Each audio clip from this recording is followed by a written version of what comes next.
আমার পার্শ্ববর্তী দেশের একজন অ্যাম্বাসেডর এসে প্রকাশ্যে মিডিয়ার সামনে বলেছিল, এরশাদকে ধরে নিয়ে দাঁড় করিয়ে বলেছিল, আপনি ইলেকশন করবেন নাকি জামাত ক্ষমতায় আসবে এটা দেখবেন। আপনি বলেন, আপনি ইলেকশনে যাবেন আওয়ামী লীগের সাথে নাকি জামাত ক্ষমতায় আসবে এটা দেখবেন।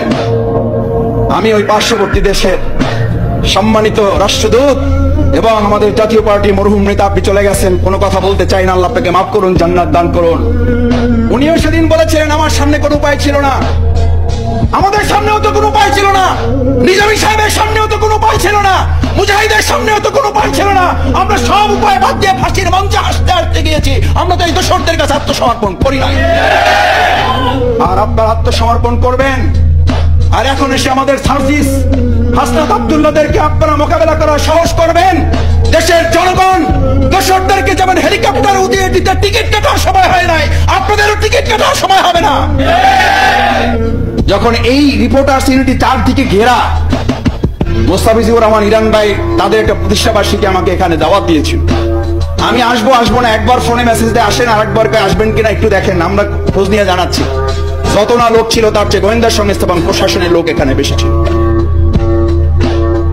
আমি পরিষ্কার করে বলেছিলাম, বাংলাদেশ জামাত ইসলামী রাষ্ট্রের সংস্কারের জন্য ওভাবে চিন্তা করে, এই প্রিয় মাতৃভূমি বাংলাদেশের জন্য এক শহীদ নিজামী নয়, এক শহীদ আলী হাসান মোহাম্মদ মুজাহিদ নয়, এক শহীদ আব্দুল কাদের মোল্লা নয়, এক কামারুজ্জামান নয়, এক আমাদের মীর কাসেম আলী মিন্টু নয়। তাদেরকে হত্যা করবেন, আরো 100 জন্মাবে, আরো হত্যা করবেন, 1 লক্ষ জন্মাবে, আরো হত্যা করবেন, 1 কোটি জন্মাবে, আরো হত্যা করবেন। গোটা বাংলাদেশের জনগণ এক একজন নিজামী মুজাহিদ হয়ে বাংলাদেশের জাতীয় পতাকা উত্তীর্ণ করে তুলবে।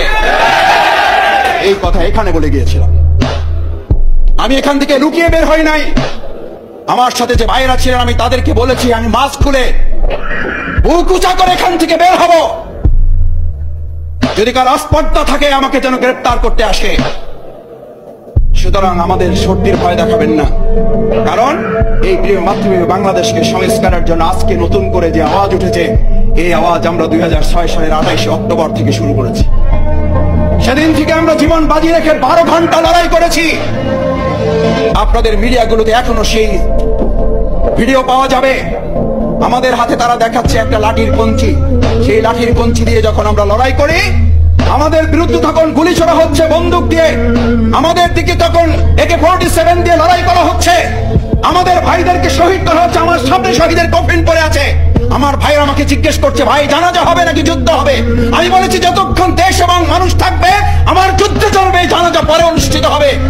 সেই মানুষ বাংলাদেশের জনগণ সাথে থেকে সেদিন 12 ঘন্টা সকাল 6টা থেকে সন্ধ্যা 6টা পর্যন্ত লড়াই করে আমরা সেদিন সেখানে শুধু টিকে ছিলাম না, আমরা সফল সার্থক ভাবে আমাদের সমাবেশ সফল করার পর আমরা দেশবাসীকে জানিয়েছিলাম, আমরা ফ্যাসিস্টের কাছে আত্মসমর্পণ করি নাই, ভবিষ্যতেও এই বাংলাদেশের মানুষ ফ্যাসিস্টের কাছে আত্মসমর্পণ করবে না।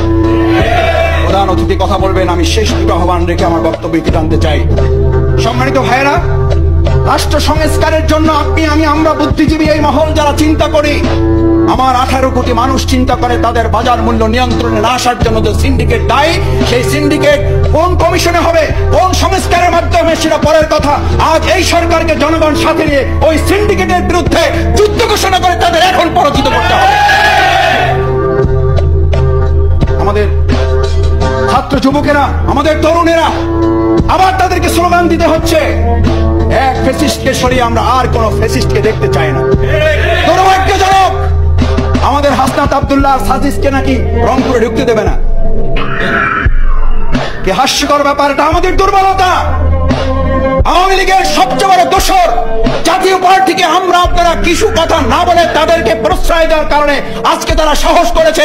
এই জাতীয় পার্টি আওয়ামী লীগের সাথে নির্বাচনে অংশগ্রহণ না করলে আওয়ামী লীগ সেদিন নির্বাচন করার সাহস করতো না।